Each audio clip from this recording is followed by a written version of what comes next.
واليوم عيد رحبوا في أم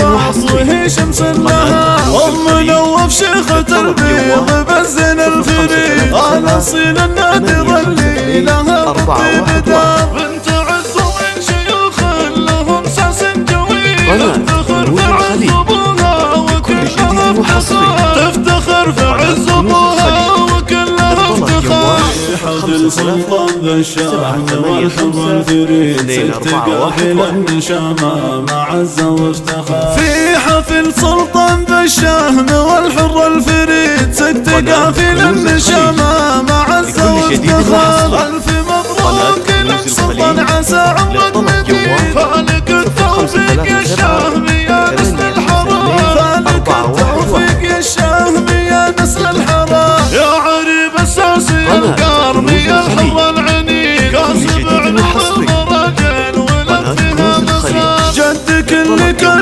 له الطيب والراي الرشيد أحمد اللي جعله